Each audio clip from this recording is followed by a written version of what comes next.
स्वदेशी आंदोलन क्या चलाना है? अपने गांव में विदेशी कंपनियों की सबसे ज्यादा बिकने वाली जो चीज है वो है रासायनिक खाद, जिसको हम यूरिया कहते हैं, डीएपी कहते हैं, सुपर फॉस्फेट कहते हैं, और रासायनिक कीटनाशक जिसको एंडोसल्फान कहते हैं, मेलाथियान कहते हैं, पैराथियान कहते हैं, बेंजीन हेक्साक्लोराइड कहते हैं। तो ये विदेशी कंपनियों के कीटनाशक और रासायनिक खाद ये किसानों के बीच में सबसे ज्यादा खरीदी जाती है, और एक साल में 4,80,000 करोड़ रुपए की खरीदी जाती है रासायनिक खाद और कीटनाशक। माने हमारे किसान हर साल रासायनिक खाद और कीटनाशक खरीदकर विदेशी कंपनियों को 4,80,000 करोड़ रुपए दे रहे हैं। ये भी हमको बचाना है। तो क्या करना है?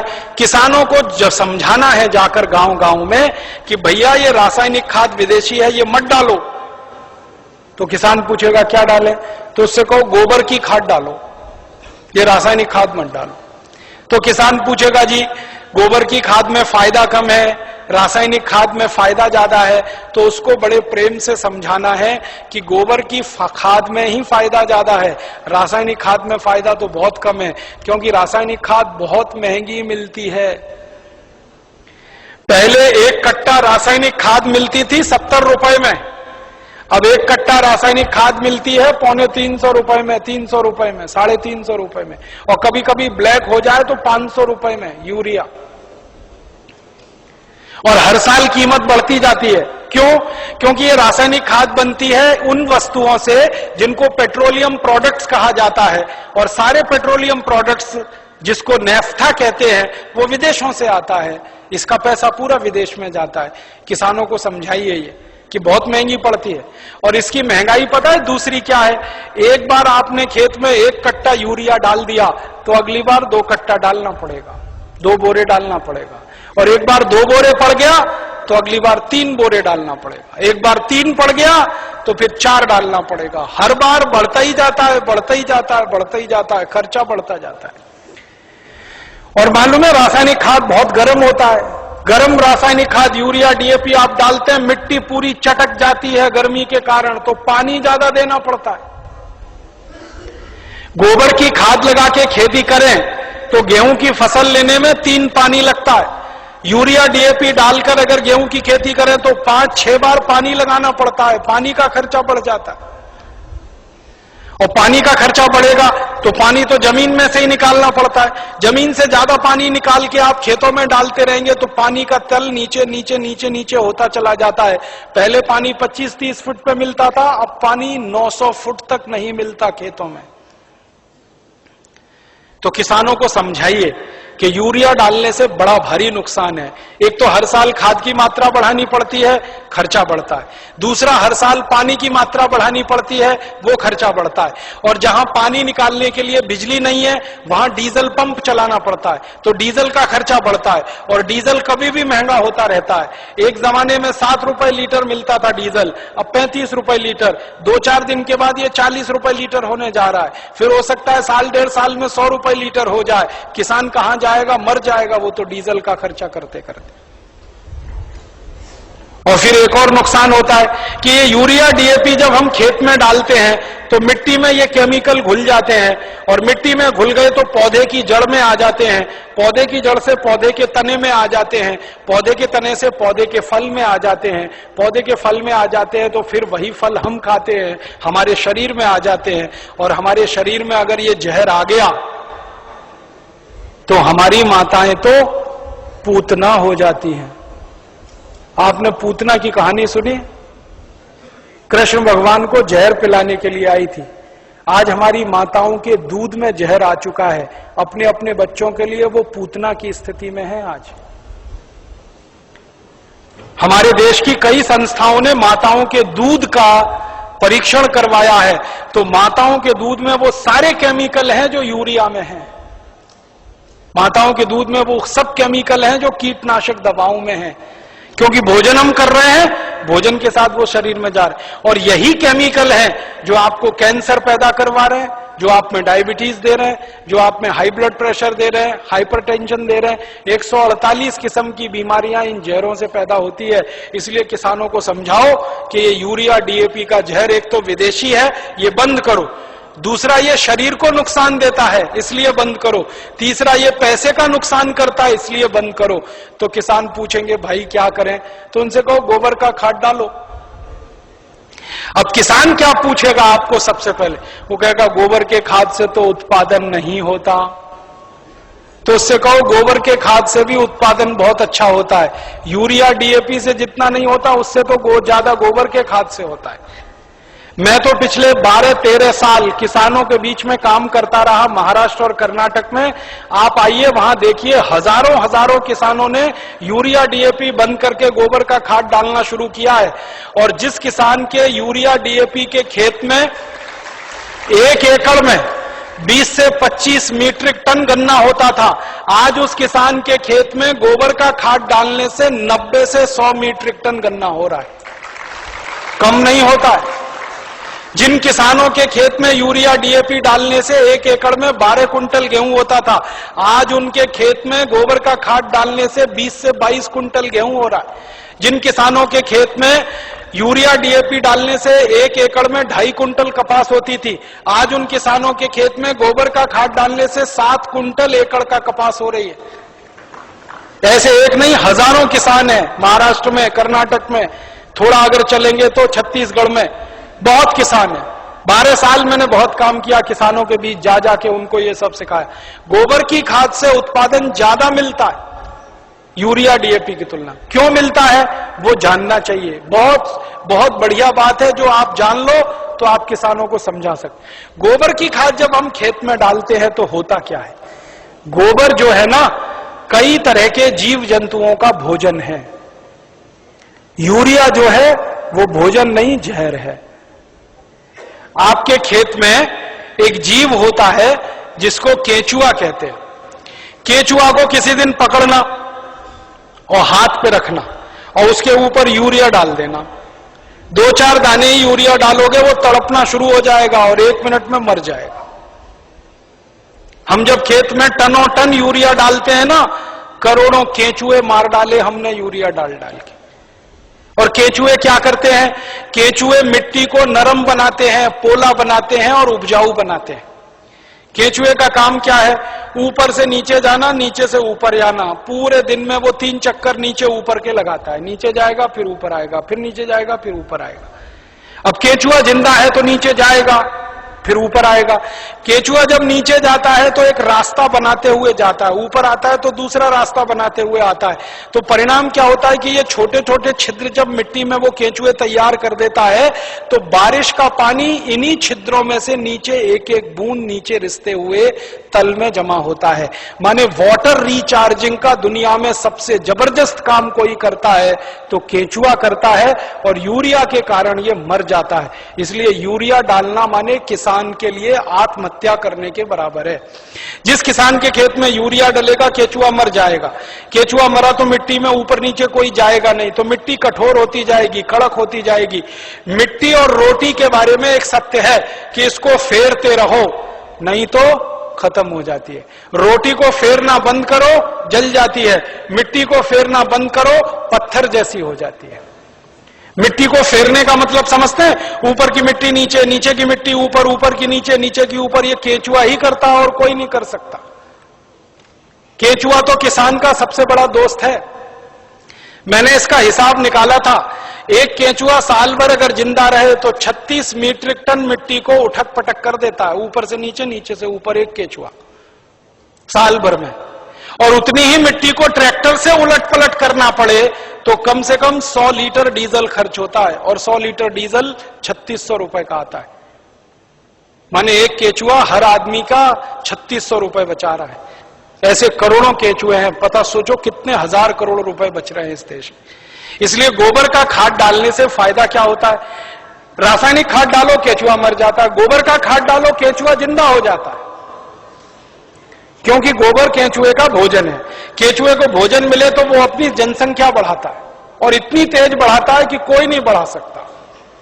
भारत सरकार कहती है हम दो हमारे दो, केंचुआ नहीं मानता उस बात को।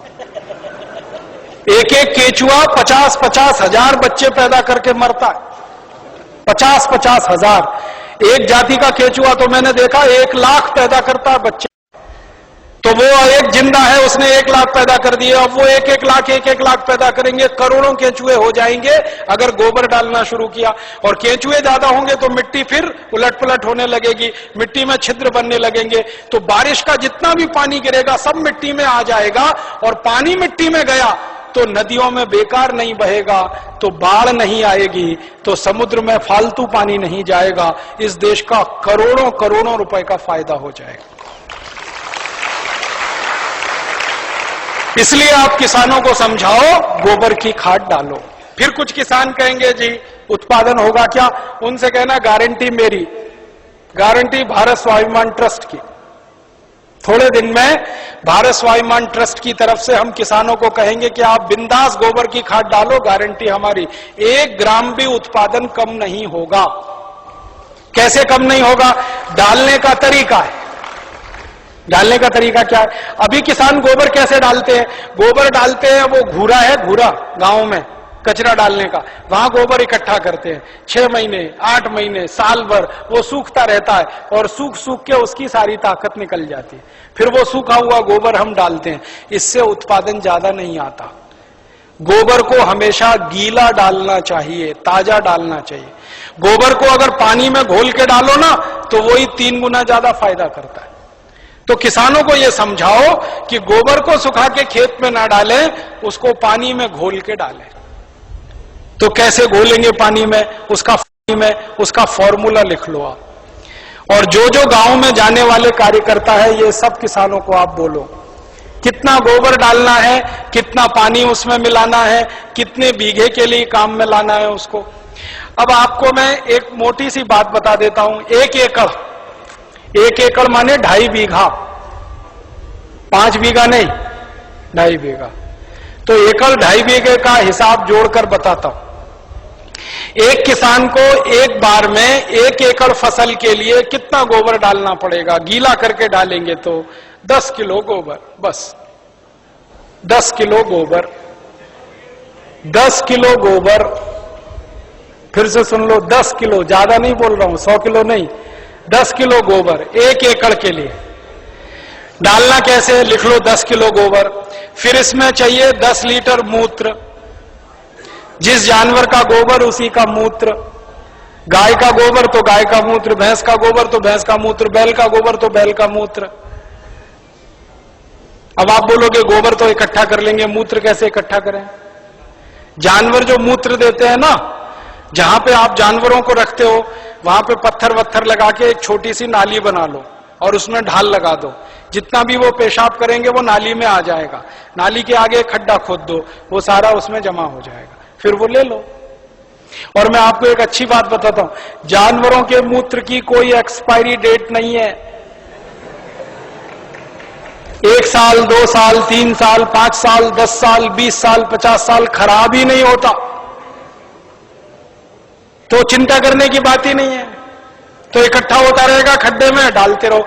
तो 10 किलो गोबर, 10 लीटर मूत्र, ठीक है। फिर इसमें मिलाना है लगभग 1 किलो गुड़, आधे से 1 किलो गुड़। गुड़ तो आप सब जानते हो। एक तो गुड़ होता है जिसको आप खा लेते हो, एक तो गुड़ ऐसा होता है जिसको जानवर खा लेते हैं, और एक गुड़ ऐसा होता है जिसको कोई नहीं खा सकता, गीला गीला, पुराना पुराना, काला काला। वो गुड़ खेत के बहुत काम का है। जो सबसे घटिया गुड़ है, जिसको ना जानवर खा सकते हैं ना आपका, वो खेत के लिए बहुत काम का है। तो वो गुड़ ले लो, आधे से 1 किलो। गोबर हो गया, मूत्र हो गया, गुड़ हो गया। अब इसमें लगभग 1 किलो डालना है दाल का आटा। दाल है ना, दाल, अरहर की दाल, मूंग की दाल, उड़द की दाल, चने की दाल, सोयाबीन की दाल, खेसारी की दाल, कोई भी दाल, 1 किलो उसका आटा। 4 चीजें हो गई, गोबर, गोमूत्र, गुड़, दाल का आटा। और इसमें डालनी है 1 मुट्ठी मिट्टी। 1 मुट्ठी में आधा किलो या 1.25 किलो तक मिट्टी आती है। मिट्टी कहां से लानी है? आपके खेत के आसपास अगर पीपल का कोई पेड़ है, बरगद का कोई पेड़ है, तो उसके नीचे से खोद लो मिट्टी। पीपल के पेड़ के नीचे की या बरगद के पेड़ के नीचे की? पीपल और बरगद के पेड़ के नीचे की ही मिट्टी क्यों खोदना? आपको मालूम है पीपल और बरगद के पेड़ हर समय ऑक्सीजन देने वाले पेड़ हैं, और ज्यादा ऑक्सीजन देने वाले पेड़ के नीचे जीवाणुओं की संख्या बहुत होती है। तो पीपल और बरगद के पेड़ के मिट्टी में जीवाणु सबसे ज्यादा होते हैं। यही जीवाणु खेत को चाहिए, यही जीवाणु खेत को चाहिए। तो मिट्टी ले ली, 5 चीजें हो गई, गोबर 10 किलो, मूत्र 10 लीटर, गुड़ लगभग 1 किलो, दाल का आटा 1 किलो और मिट्टी लगभग 1 किलो। ये 5 चीजों मिला दो, घोल दो। हाथ से घोल लेना, खराब नहीं होंगे हाथ, नहीं तो डंडे से घोल देना। एक ड्रम में घोल लेना, प्लास्टिक के ड्रम में घोल लेना, नहीं तो लोहे के ड्रम में घोल लेना। प्लास्टिक का होगा तो अच्छा, लोहे वाला क्षरण ज्यादा होता है। अब इसको घोल के 15 दिन रख देना, 15 दिन रख देना। घोलने में तकलीफ आए तो थोड़ा पानी मिला देना, ज्यादा मत मिलाना, थोड़ा ही मिलाना। घोल के 15 दिन रख देना। 15 दिन के बाद यह खाद तैयार हो जाएगा। इस खाद में क्या होगा, करोड़ों करोड़ों सूक्ष्म जीवाणु पैदा हो जाएंगे। वो जो मिट्टी डाली ना, मिट्टी के जीवाणु अगर 1 लाख हैं तो 15 दिन में वो 100 करोड़ से ज्यादा हो जाएंगे। ढक के रख लो तो अच्छा है, छांव में रखना सबसे अच्छा, धूप में बिल्कुल मत रखना। पेड़ के नीचे की छांव में रखना, नहीं तो कोई ऐसी जगह रखना जहां सूर्य का प्रकाश ना आता हो, और इस पे कपड़ा बांध दो, ढक्कन लगा दो, जैसे है ढक लो। अब ये 15 दिन में तैयार हो गया, इसमें करोड़ों जीवाणु तैयार हो गए। अब ये जीवाणु घोल, इसको जीवाणु घोल कहते हैं, इसको खेत में डालना है। डालने से पहले इसमें पानी मिलाना है, और पानी कितना मिलाना है, जितना गोबर था उसका 10 गुना पानी, 10 गुना कम से कम। 100 लीटर पानी, 10 किलो गोबर तो 100 लीटर पानी, और ज्यादा से ज्यादा पानी मिला सकते हैं तो 200 लीटर। तो 100 से 200 लीटर पानी मिला लिया। अब ये पूरा परफेक्ट घोल हो गया। इसको 1 एकड़ के खेत में छिड़कना है, जैसे पानी छिड़कते हैं ना मिट्टी दबाने के लिए, ऐसे ही छिड़कना है बस। आप इसको छिड़क देंगे तो ये करोड़ों जीवाणु मिट्टी में पहुंच जाएंगे। तो मिट्टी में जीवाणुओं की संख्या बढ़ती जाएगी, और मिट्टी में सारा खेल खेलने का काम जीवाणु करते हैं। आपको मालूम है जीवाणु क्या करते हैं? जीवाणु सारा काम करते हैं। पौधे की जड़ को नाइट्रोजन की जरूरत है तो ये जीवाणु उपलब्ध कराते हैं। पौधे की जड़ को कैल्शियम चाहिए तो ये जीवाणु उपलब्ध कराते हैं। पौधे की जड़ को आयरन चाहिए तो ये जीवाणु, माने पौधे को बड़ा होने के लिए जितने भी सूक्ष्म पोषक तत्व चाहिए और फिर वो हमारे शरीर में वास्तव में चाहिए, वो सब इन जीवाणुओं की करामात से ही मिलता है। तो पौधे की जड़ को भरपूर सूक्ष्म पोषक तत्व मिलने लगेंगे, पौधे की बढ़त बहुत तेज होगी, और जिस पौधे की बढ़त अच्छी होगी उसका फल अच्छा होगा, जिसका फल अच्छा होगा उसका उत्पादन अच्छा होगा। अब इसमें समय लिख लो, कितनी बार डालना, कब डालना। सबसे अच्छा तरीका यह होता है कि खेत को जब जोतने की तैयारी करें ना, जोतें, बीज डालने से पहले खेत जुताई होती है ना, खेत जुताई करते ही 1 दिन डाल दो। आज जुताई किया, कल डाल दो, जुताई करके डाल दो। ये पहली बार, ठीक है। फिर इसके डालने के 2-3 दिन बाद या 4 दिन बाद या 5 दिन बाद बुआई कर दो। है कितना डाल सकते हैं बताए ना? 1 एकड़ में जितना तैयार हुआ 200 लीटर वो, तो आपने इसको जोत के 1-2 दिन में डाल दिया, फिर बीज बो दो। बीज बोने के 21वें दिन में फिर डाल देना। आज बीज बोया तो ठीक 21 दिन बाद एक बार फिर डाल देना। क्या होता है ना, बीज में से अंकुरण होता है, और अंकुरण होने के 21वें दिन तक वो मिट्टी की ताकत से बढ़ता है। फिर 21 दिन के बाद वो सूर्य की ताकत से बढ़ना शुरू हो जाता है, फोटोसिंथेसिस जिसको कहते हैं, प्रकाश संश्लेषण की क्रिया। सूर्य ताप से खाना बनाना शुरू कर देता तो बढ़त तेज हो जाती। तो और आप मोटी सी एक बात याद रखो कि हर 21वें दिन पर डाल देना। आज डाला, 21 दिन बाद डाला, फिर 21 दिन बाद डाला, फिर 21 दिन बाद डाला। तो एक फसल अगर आप समझ लो 4 महीने की है तो लगभग 5 बार डालना पड़ेगा। कोई फसल 6 महीने की है तो 7-8 बार डालना पड़ेगा। 8 महीने की है तो 10-1 बार डालना पड़ेगा। अब इसमें खर्चा क्या है?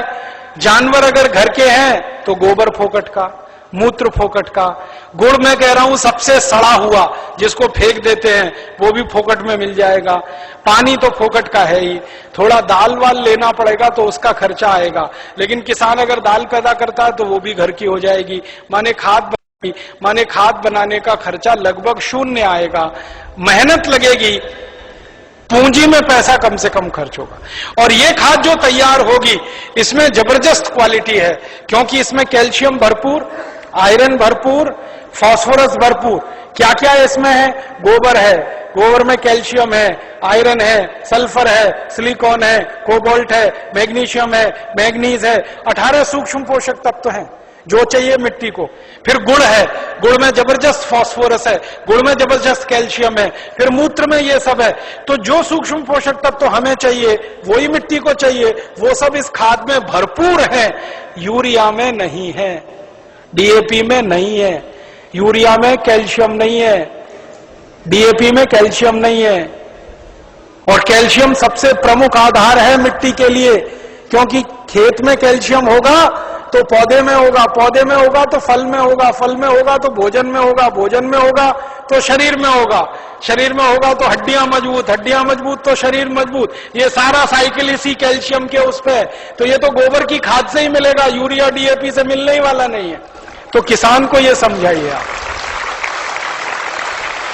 अब आपको समझ में आ गया, हर 21 दिन में डालना है, जबरदस्त फसल आएगी। पहली बार जब आप डालोगे ना तो किसान थोड़ा झिझक करेगा, उसको भरोसा नहीं है, विश्वास नहीं है, तो उसको कहना कि भाई तुम डालो, नुकसान तुम्हारा नहीं होगा।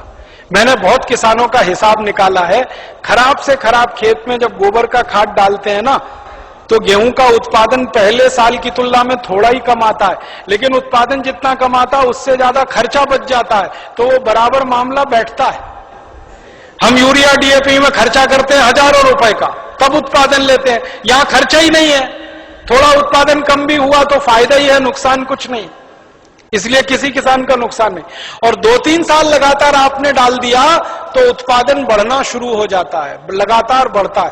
और 10-12 साल में तो कई खेत ऐसे हैं जहां उत्पादन सीधे डबल हो जाता है, 100% की बढ़ोतरी हो जाती है।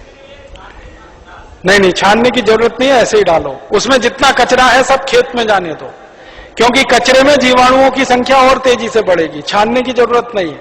अब आप डालोगे कैसे, ये प्रश्न है। तो उसके लिए 4 विधि है। पहली विधि ये है कि सीधे डब्बा लो और छिड़काव करो, खेत पे भरो और छिड़क दो, भरो और छिड़क दो। अब कहोगे जी खेत बहुत बड़ा है, ये तो नहीं चल सकता, तो दूसरा तरीका बताता हूं। खेत में पानी लगाते हैं ना, पानी में डाल दो। नाली में से पानी जा रहा है ना, एक टंकी में भर के ये खाद रख दो, उसमें नल लगा दो, टोटी खोल दो, टपक टपक पानी में गिरता रहेगा, खेत में चला जाएगा। ये दूसरा तरीका। तीसरा तरीका ये है कि अगर किसी के घर में जानवरों की संख्या ज्यादा है तो गोबर ज्यादा होगा उसके पास, तो थोड़ा सा गोबर तो इसमें इस्तेमाल हुआ, बचे हुए गोबर का क्या करेंगे? तो बचा हुआ गोबर अगर सूखा है तो उसको इसी में डाल देना 15 दिन के बाद 200 लीटर पानी मिला के, तो वो गोबर भी गीला हो जाएगा। गीले गोबर के लड्डू बना लो और लड्डुओं को खेत में फेंक दो तो खाद पहुंच जाएगा। और एक तरीका है, खेत में से मिट्टी खोद लो, मिट्टी खोद लो, मिट्टी में ये पूरा घोल मिला दो, मिट्टी गीली हो गई, मिट्टी के लड्डू बना लो, लड्डुओं को खेत में फेंक दो तो खाद पहुंच जाएगा। तो पानी के साथ दे सकते हैं, छिड़क के डाल सकते हैं, गोबर या मिट्टी को लड्डू बना के डाल सकते हैं। और एक आखिरी तरीका है, स्प्रे मशीन अगर अपने पास है तो उसका आगे से नोजल निकाल दो, नोजल निकाल दो, फिर उससे स्प्रे कर दो। अब इसमें ध्यान ये रखना है कि ये फसल पे स्प्रे नहीं होगा, ये जमीन पे होगा, मिट्टी पे होगा। फसल पे डालने से फायदा नहीं मिलेगा, मिट्टी में डालना है इसको। तो अगर फसल ऊंची है तब कैसे डालेंगे? तब तो पानी लगाओगे तभी डालना सबसे अच्छा है।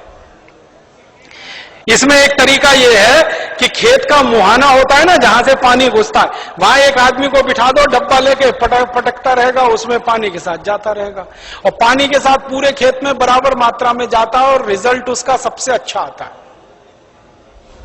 और एक तरीका है इसको डालने का, अगर आपके घर में गोबर का वो बनाते हैं ना, क्या कहते हैं उसको, कंडा कहते हैं, उपला कहते हैं, क्या कहते हैं, कंडा उपला जो भी कहते हैं, उसको जलाते हैं। जलाने के बाद राख निकलती है ना, वो राख इकट्ठी कर लो और ये घोल और राख मिला दो और फिर लड्डू बन जाएंगे, फिर खेत में छिड़क दो। तो इसका तो जबरदस्त उत्पादन आता है, क्योंकि जो राख है ना, इसमें कई केमिकल अतिरिक्त हैं जो गोबर और गौमूत्र से भी ज्यादा है। तो ये तरीका समझ में आ गया। हर 21 दिन पे डालेंगे। 4 महीने की फसल है तो 5-6 बार डालना पड़ेगा, 6 महीने हैं तो 7-8 बार। इसी तरह से पूरी खेती होती रहेगी।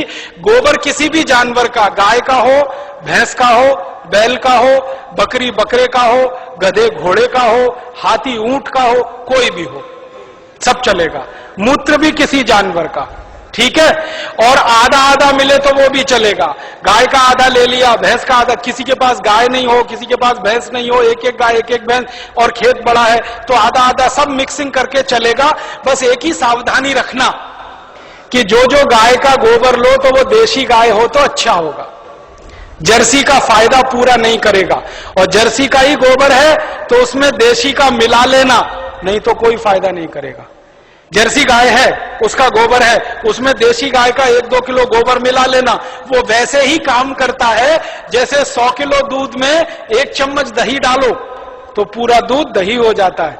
वैसे ही 100 किलो जर्सी गाय के गोबर में 1 किलो देशी का डाल दो तो देशी गाय के जीवाणु अपनी संख्या अपने आप बढ़ा लेते हैं। और धीरे धीरे मेरी बात मानो तो जर्सी गाय बेचते जाना, देशी लेते जाना, क्योंकि ये जर्सी गाय के दूध में दम नहीं है। आपको मालूम नहीं है, दुनिया में भारत को छोड़कर जर्सी गाय का दूध कोई देश नहीं पीता। डेनमार्क में सबसे ज्यादा जर्सी गाय है। डेनमार्क वाले दूध ही नहीं पीते। क्यों नहीं पीते? कैंसर होने की संभावना है जर्सी गाय के दूध से। घुटनों का दर्द तो तुरंत हो जाता है, बड़ी बड़ी बीमारियां होती हैं। और जर्सी गाय को एक खतरनाक बीमारी होती है, मैड काउ डिसीज। उस बीमारी के चक्कर में दूध भी उसका प्रदूषित होता है, इसलिए जर्सी का दूध दुनिया में कोई नहीं पीता। डेनमार्क की सरकार तो दूध ज्यादा होने पर समुद्र में फेंकवा देती है। आपको सुनकर हैरानी होगी, डेनमार्क में दूध बहुत है, चाय बिना दूध की पीते हैं सबके सब, क्योंकि वो दूध उनको खराब लगता है। तो जर्सी गाय बेच के देशी लेते जाना। भैंस हो तो उसका तो चल जाएगा, बैल का चल जाए। अब एक आखिरी चीज और बता दूं, उसको आप लिख लो। ये तो हुआ खाद। अब किसान कहेगा कीड़ा लग गया, तो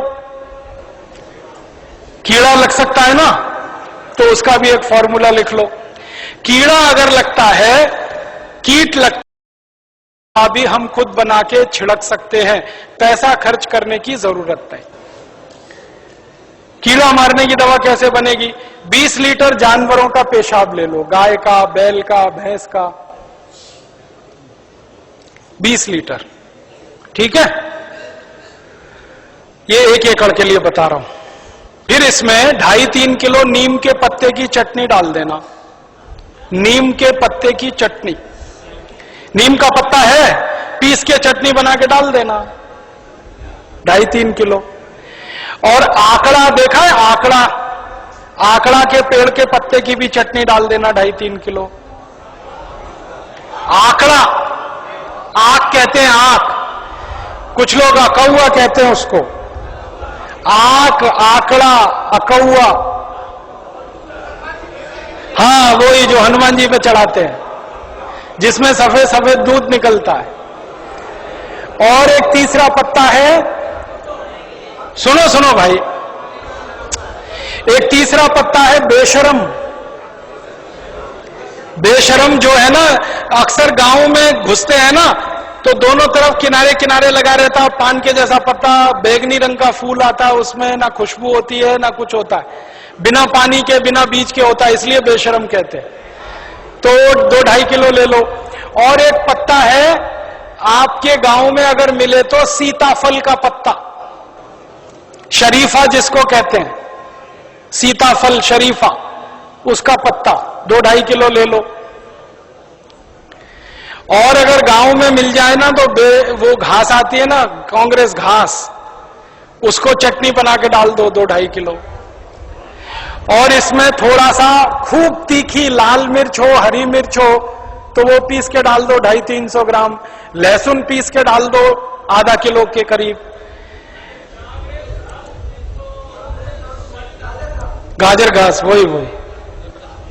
और मैं आपको एक मोटी सी बात बताता हूं, वो याद रखो।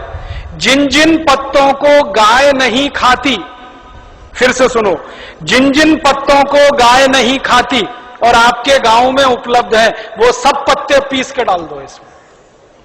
गाय को खिला के देख लो, खा रही है तो नहीं डालना, नहीं खा रही है तो पीस के डाल देना है। मोटी बात याद रखो। तो 3-4 तरह के पत्ते डाल दिए, थोड़ा लहसुन डाल दिया, थोड़ा मिर्ची डाल दी, 20 लीटर मूत्र में डाल के इसको उबालना है, गर्म करना, उबाल के ठंडा कर लो, ठंडा करके 200 लीटर पानी मिला दो। अब ये दवा तैयार हो गई, कीटनाशक। इसको स्प्रे कर दो किसी भी फसल पे, तो 48 घंटे माने 2 से 3 दिन में सारे कीट खत्म कर देता है। 1 पैसे का खर्चा नहीं होता, बाजार से कुछ नहीं लाना पड़ता। ये हर फसल में काम आता है, गेहूं में, चावल में, चने में, दाल में, मटर में, गन्ने में, हर तरह की फसल में ये उपयोग हो सकता है। तो कीटनाशक दवा बनाने का आपको मालूम, खाद बनाने का आपको मालूम। अब यूरिया, डीएपी और एंडोसल्फान गांव गांव से हमें बंद कराना है। 4,80,000 करोड़ रुपए किसानों का बचाना है, 2,32,000 करोड़ रुपए शहर वालों का बचाना है।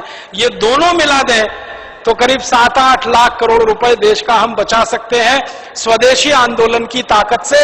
और बाहर से जो इंपोर्ट हो रहा है करीब 7 लाख करोड़ का, अगर पक्के स्वदेशी वाले लोग हो जाएं तो इंपोर्टेड चीजें भी बंद हो सकती हैं। 14 लाख करोड़ का फायदा, माने इतना बड़ा फायदा हम पूरे देश को दे सकते हैं अपने स्वदेशी आंदोलन और अभियान से। इसलिए स्वदेशी आंदोलन और अभियान को गांव गांव जाके चलाना है। और आपको इसके लिए उस जमाने में लोकमान्य तिलक ने जैसा परिश्रम किया, महात्मा गांधी ने जैसा परिश्रम किया, विपिन चंद्र पाल ने जैसा परिश्रम किया और क्रांतिवीरों ने जैसे परिश्रम किया, वैसा ही परिश्रम आपको करना है।